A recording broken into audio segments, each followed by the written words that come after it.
Babies know how to be born, and mothers know how to deliver. How is it that women have been giving births on their backs for so many years?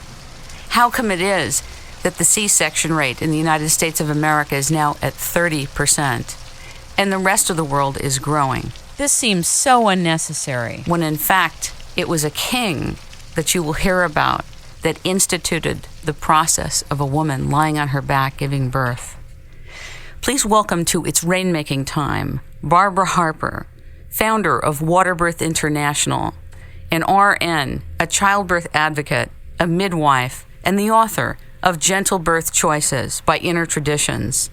Barbara, welcome to It's Rainmaking Time. Good morning. Ladies and gentlemen, we are streaming this show live on the World Wide Web and will be up on satellite shortly. I'm Kim Greenhouse.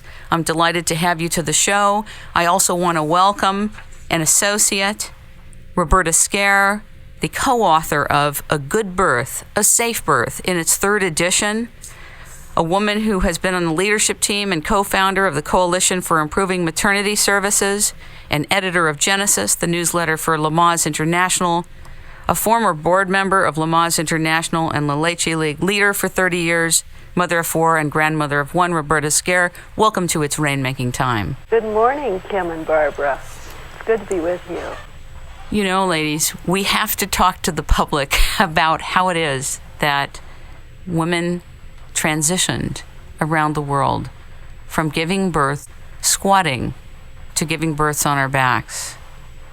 You know, Kim, we touched on this subject last week, so to bring our new listeners up to speed, just a very brief overview. We talked about how women for centuries and centuries have been in charge of the process of birthing, inviting their friends, their sisters, their mothers. In every native culture around the world, it's unusual to find a man in the process, and around in the late 18th century, the 1700s, when I think we said it was Louis XIV was having his mistresses have his babies, he decided that he wanted to watch the process. And to do that, to peek behind the curtains and watch the woman give birth, who traditionally women would sit on stools or kneel or squat, and you can't see the baby coming out that way. You just kind of stick your hands down and catch it when it pops out. Do you literally catch it? You literally catch it, yeah. That's babies amazing. aren't delivered like pizza or milk. Babies are caught, you know. Wow. It doesn't take a great deal of skill, unless there's a problem, of course. But so Louis hid behind the curtains and had the physician, the court physician, put the woman on her back, put her feet up in the air, so he could see the whole process. And well, if it was good for the courtesans of the French regime, then it should be good for everybody, right? And so it became quickly in vogue. And that's just an example of it. But the broader scope is that medicine intervened and made childbirth a medical procedure. Yes, it saved lives, but so did washing hands. That's true. So did good nutrition. All of those things that kind of are downplayed in the spectrum and the light of modern medical obstetrics. Let me ask you this. When you give that information out about how the process came to be, there are going to be listeners who are asking themselves, where did you find out that information and how can they verify it? I did this during my own pregnancy. I want everybody who's listening to, after the show, to lie down on the floor with the bottom part of their legs up on the couch, so that you're in this pseudo position of having your legs up in stirrups. We call it the stranded beetle position. Right. So see how it feels Go on, like. Roberta. And imagine trying to push a baby out in that position. Then stand up and gently bend your knees and visualize the same thing, and you'll feel it in your body. Well, isn't it an obvious gravitational function as well? Yes. Part of it is working with gravity. Yes. And the body wants to be in a certain position for releasing this child. The worst possible position for opening your cervix, opening your perineum, allowing a baby to be born, because babies know how to do this. The worst possible position is on your back. You're cutting off the blood flow to your abdominal cavity because of the weight on your vena cava. You are not allowing your coccyx, which kind of has a hinge on it. It's kind of a swing door, and it gives you more space when you're upright. You just go back into history and look at drawings, wood carvings, things like that. I've researched Middle East. How was Christ born? Christ was probably born with Mary, either with one foot up on a bale of hay or straw and one foot down on the floor, or just plain old kneeling.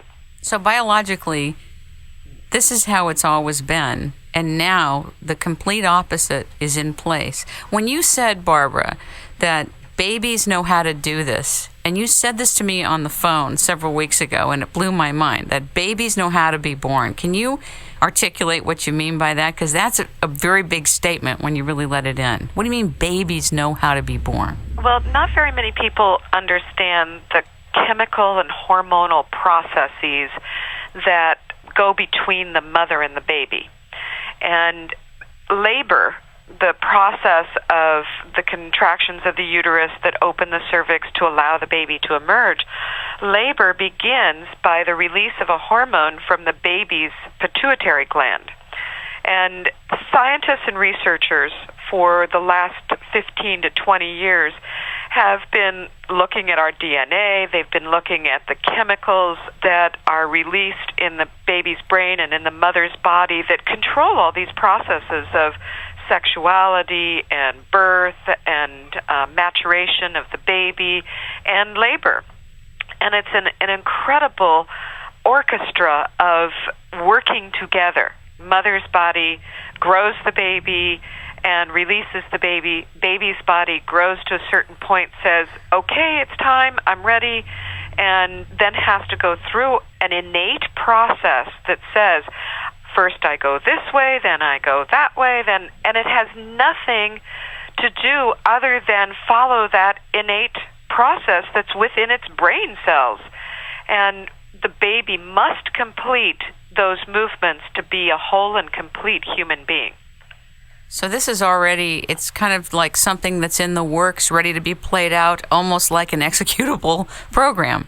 But also, though, when the baby molds to the mother's body, so that's another good reason why the mother shouldn't have anesthesia for most normal births, because the baby is molding and changing how it's moving down through the mother's perineum to be born. So it's not pre-programmed. The baby responds to the mother, and the mother responds to the baby. Again, it's a concert in motion, and motion is the key here. When a woman is tied down to a bed, she's not moving her body. When she's anesthetized with an epidural from her upper body all the way down, when she can't feel anything, she can't change positions to accommodate for the baby to change slight positions as well. So in this concert, in this what I call a birth dance, she needs to be active. There are many books and scientific research that will tell you that the best way to keep a labor going is to be active, to move, to squat, to walk, to rock in a rocking chair, to get in a tub of water, to float, to do anything but be in a bed, lie on your back, and not move. How does the medical establishment face itself then? And when you really think about the climbing C-section rates, how does any OBGYN face themselves knowing what the body is established, it organically does, and what the process is, what the process has always been? How could the public and how could the medical establishment allow this process to be, I think, seized, controlled, and then a sustained ownership of it? I don't understand how that's possible. Well, the two words control and ownership of it explain it, I think. The fear. Go ahead, Barbara. Well, also, let's put on the OB glasses for a moment. And I'm a highly trained